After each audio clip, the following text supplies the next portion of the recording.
వైజాగ్లో జరుగుతున్న నారా లోకేష్ నిర్వహించిన యువకులం నవశకం అనే కార్యక్రమానికి కోవూరు నుంచి పెద్ద ఎత్తున ఇక్కడి నుంచి బయలుదేరి వెళ్తున్నారు. ప్రస్తుతం కోవూరు టీడీపీ ఇన్ఛార్జి దినేష్ రెడ్డి మనతో ఉన్నారు. ఎంత మాట్లాడదాం.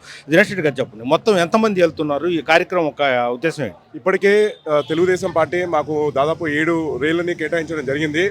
రైల్లోనూ అలానే బస్సులోనూ అలానే ప్రైవేట్ ట్రాన్స్పోర్టు ఇవన్నీ కలుపుకొని దాదాపు 1000 మందికి పైన కోవూరు నియోజకవర్గం నుంచి వెళ్ళాలని చెప్పి మేమందరం కూడా సన్నాహాలు చేయడం జరుగుతుంది. యువగలం పాదయాత్ర మొదలైనప్పుడు కేవలం యువత కోసము, యువత భవిష్యత్తు కోసం మొదలైన పాదయాత్ర వెళ్తున్న కొద్దీ అన్ని వర్గాల నుంచి అశేష స్పందన వచ్చింది. మహిళలు కానివ్వండి, గిరిజనులు కానివ్వండి, దళితులు కానివ్వండి, మైనారిటీలు కానివ్వండి, అందరూ కూడా పెద్ద ఎత్తున నారా లోకేష్ గారిని స్వాగతం పలికి ఈ యువగలం పాదయాత్రతోనే తెలుగుదేశం పార్టీలో ఒక నూతన ఉత్సాహం మొదలైంది. యువగలం పాదయాత్ర ఇప్పటికే 97 నియోజకవర్గాలు పూర్తి చేసుకొని ఈ రోజున సాయంత్రానికి యువగలం పాదయాత్ర ముగుస్తుంది. 3132 కిలోమీటర్లను పూర్తి చేసుకోబోతున్న నారా లోకేష్ గారికి అభినందనలు తెలియజేస్తూ ఆ సభలో పెద్ద ఎత్తున మేము కోవూరు నియోజకవర్గం నుంచి భాగస్వామ్యం కాబోతున్నాము. ఈ సభకి అంటే యువగలం నవశకం అని చెప్పి ఈ సభకి పేరు పెట్టడం, ఇక్కడి నుంచే ఎన్నికలకి శంఖారావం పూరబోతున్నాం. ఇక్కడికి పెద్ద ఎత్తున జన సైనికులు, తెలుగుదేశం పార్టీ కార్యకర్తలు అలానే ప్రజలు కూడా 6 లక్షలకి పైగా ప్రజలు ఈ సభకు రావాలని చెప్పి ఒక ఉద్దేశంతో ఈ సభని నిర్వహించడం జరుగుతుంది. ఇక్కడి నుంచే ఎన్నికలకి ఒక శంఖారావం పూరబోతుంది. తెలుగుదేశం పార్టీ పోతుంది.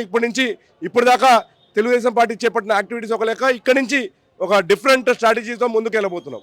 అదేవిధంగా నిన్న నాగబాబు కూడా రావడం జరిగింది. జనసేనతో కూడా వాళ్ళ కోవూరు నియోజకవర్గ ఇన్ఛార్జీలతో మొత్తం చేశారు. మీరు జనసేన కలిసి భవిష్యత్తు కార్యాచరణ ఎలా చేపట్టబోతున్నారు? ఇప్పటికే గ్రౌండ్ లెవెల్ నుంచి కూడా మేము సమావేశాలు పెట్టుకోవడం జరిగింది. ఆత్మీయ సమావేశాలు కండక్ట్ చేశాము. ఇప్పటికే 4-5 సార్లు కలుసుకున్నాము. కలిసికట్టుగా మేము అందరం కూడా ప్రజాప్రభుత్వాన్ని ఎన్నుకోవాలనేదే మా ముఖ్య ఉద్దేశం. సైకోల్ని పారదోలాలి, అలానే ప్రజాప్రభుత్వాన్ని ఎన్నుకోవాలనే ఉద్దేశంతోనే ఇప్పటికే ఇవన్నీ కూడా ఆత్మీయ సమావేశాలు ఏర్పడ్డాము. అలానే తెలుగుదేశం పార్టీ చేపట్టే అన్ని కార్యక్రమాల్లో జనసైకులు అందరూ కూడా యాక్టివ్గా పార్టిసిపేషన్ తీసుకుంటున్నారు. నిన్న మన ముఖ్య ఉద్దేశం కూడా రేపు జరగబోయే కార్యక్రమం యువగలం ముగింపు సభకి సన్నాహ సభకే నాగబాబు గారు వచ్చారు, సమీక్ష చేపట్టారు. అందరూ కూడా పిలుపునివ్వడం జరిగింది. అన్ని నియోజకవర్గాలని సమీక్ష చేపట్టారు. అలానే దాంట్లో కోవూరు నియోజకవర్గం కూడా సమీక్ష చేపట్టారు. ఖచ్చితంగా జన సైకిల్తో కలిపి తెలుగుదేశం పార్టీ అందరం కూడా పెద్ద ఎత్తున రాబోయే రోజుల్లో మేము అందరం కూడా ఉద్యమిస్తాము. మా స్ట్రాటజీ కలిపి మేము పోరాటం చేయబోతున్నాం. ఉమ్మడి అభ్యర్థిని కల్పించుకోవడమే ఏకైక లక్ష్యంగా మేము ముందుకు సాగబోతున్నాం. చివరిగా అంటే వైఎస్ఆర్సీపీ చేసిన తప్పిదాలను ఏ రూపంలో ప్రజలకు తీసుకెళ్తారు? మనమేమి ప్రత్యేకించి మనం ఏమి చెప్పాల్సిన అవసరం లేదండి. ప్రజలందరూ కూడా తెలుసు. ఇవాళ వైఎస్ఆర్సీపీ అధికారం చేపట్టిన తర్వాత జరుగుతున్న అన్నీ కూడా తెలుసు. వాళ్ళు సహజ సంపదలన్నీ కూడా దోచుకుంటున్నారు. ఎక్కడ కూడా అభివృద్ధి అనేది కనుచూపులు కూడా ఎక్కడ కూడా కనిపించట్లేదు. రౌడీజం పోతుంది. ఇవాళ పోలీసుని కూడా ఏదన్నా ఆశ్రయిస్తే అక్కడి నుంచి న్యాయం కూడా జరగని వైనం మనం చూస్తున్నాము. ఖచ్చితంగా తెలుగుదేశం పార్టీ ఇవన్నీ కూడా ప్రజల్లోకి తీసుకెళ్తున్నాము. డోర్ టు డోర్ క్యాంపెయిన్ చేపడుతున్నాము, సభలు చేపడతాము. ఇక నుంచి ఉధృతంగా ప్రజల్లోకి ఈ సమస్యలన్నీ కూడా తీసుకెళ్తూ ప్రజా అభిమానాన్ని చూరుకుంటూ వైఎస్ఆర్సీపీని ఇంటికి పంపించే లక్ష్యంగా మేమందరం కూడా పోరాటాలు చేపట్టబోతున్నాం.